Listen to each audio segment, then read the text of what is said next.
Welcome to the bold voice. जिस तरह कल सरकार का एक ऑर्डर आया जिसमें एसआरओ 202 को रिवोक कर दिया गया है।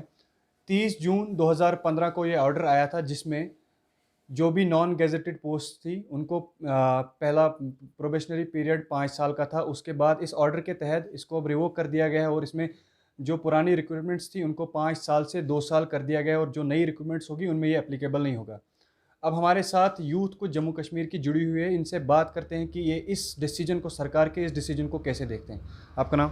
हाय, my name is Shoaib Javed एंगर। आई एम डूइंग बीट MTech structure from Chandigarh university.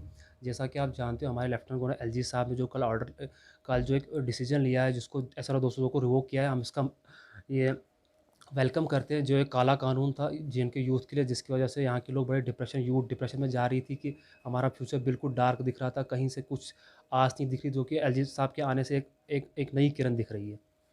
तो ये जो एसआरओ रिवोक हो गया, इसके अलावा भी कई सारे एसआरओज यहाँ पे जम्मू कश्मीर में और कई एंटी यूथ पॉलिसीज़ जो जम्मू कश्मीर में है, उनको लेके आपका क्या कहना है? जैसे एसआरओ 26 जो मेडिकल में रिसेंटली अभी जो मेडिकल कॉलेज में कम से कम 550 लड़कों को बच्चों और लड़कियों को निकाला गया, हम उसका भी चाहते हैं कि एलजी साहब उसकी तरफ भी थोड़ा नज़र डालें, क्योंकि एक बच्चों के फ्यूचर के ये उनकी फ्यूचर पे डिपेंड करता है। वो उनने अपना 1 साल इतना 1 साल अपने गवर्नमेंट कॉलेज में अपनी एक पूरा टाइम ऑफ पीरियड अपनी वो उस पे मनोबल रहे। जैसा कि देख रहे हो कि अभी मार्च में उनको निकाला गया, एसआरओ 24 में जो भी लगे, तो मैं चाहता हूँ एलजी साहब उस पर भी थोड़ा नज़र डालें।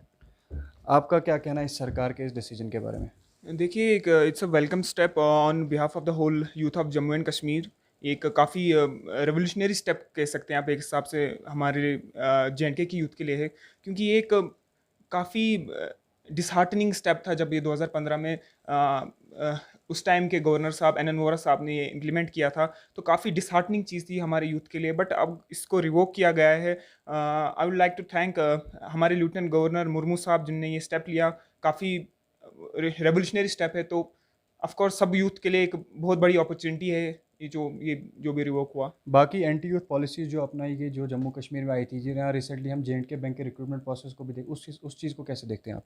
अम, देखिए, अभी पहला स्टेप हुआ है, तो फिलहाल तो सब इसी बात की खुशी मना रहे हैं। तो वी आर एक्सपेक्टिंग कि this is just the beginning. मतलब ये एक पहला स्टेप है और इसको फॉरवर्ड किया जाएगा। इस एक स्टेप जो लिया है इनको आगे भी लिया जाएगा, और आगे भी जो भी एंटी यूथ पॉलिसीज़ है उन सबको स्क्वॉश कर दिया जाएगा, ख़त्म कर दिया जाएगा, ताकि अपॉर्चुनिटीज़ मिले हमारी यूथ को, जेएंडके की यूथ को, ताकि हमारी यूथ भी नेशनल लेवल पे कम्पीट कर सके।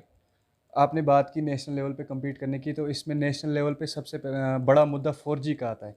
तो 4G को लेके आप क्या कहेंगे इस हिसाब से? देखिए, 4G का तो सिर्फ मैं नहीं कहूँगा, पूरी जेएनके की यूथ कह रही है। और अब तो more than 10 it's been more than 10 months की रोज़ लोग कहते हैं, पोस्ट डाल रहे हैं, हर जगह से रिक्वेस्ट आ रही है कि प्लीज़ 4G को रिज्यूम कर दिया जाए, क्योंकि अब तो ग्लोबल लेवल पे 5G की स्टार्ट हो रही पॉलिसी, 5G इम्प्लीमेंट हो रहा है। तो अब still we are stuck with 2G internet speed. तो ये एक बहुत बड़ा मुद्दा है, क्योंकि जैसे आपको पता है कोविड-19 का भी टाइम चल रहा है, तो सब घर में ही फंसे हुए हैं। तो जो स्टूडेंट्स हैं वो खासकर सफ़र कर रहे हैं, क्योंकि उनको ऑनलाइन स्टडीज़ नहीं हो पा रही, 2G स्पीड पे नहीं हो सकती जो भी फैसिलिटीज़ है। तो मेरी रिक्वेस्ट है कि प्लीज़ जितना जल्दी हो सके 4G को रिस्टोर कर दें। It will be good for our youth. हमने बात की किश्तवाड़ के कुछ युवाओं से, तो इनके व्यूज़ जाने कि किस तरह ये एसआरओ 202 के रिवोक के फैसले को देखते हैं, और इनका ये भी कहना है कि जल्द से जल्द जितनी भी anti youth policies Jammu Kashmir में अभी चल रही, जल्द से जल्द इनको भी ख़त्म किया जाए। इन्होंने ये गुजारिश लेफ्टिनेंट गवर्नर से भी की। तो जल्द ही हम आपको बाकी युवाओं से भी इनके व्यूज़ भी जानेंगे कि किस तरह वो एसआरओ 202 के रिवोक के फैसले को देखते हैं। तब तक दीजिए इजाज़त। जोड़ते रहे द बोल्ड।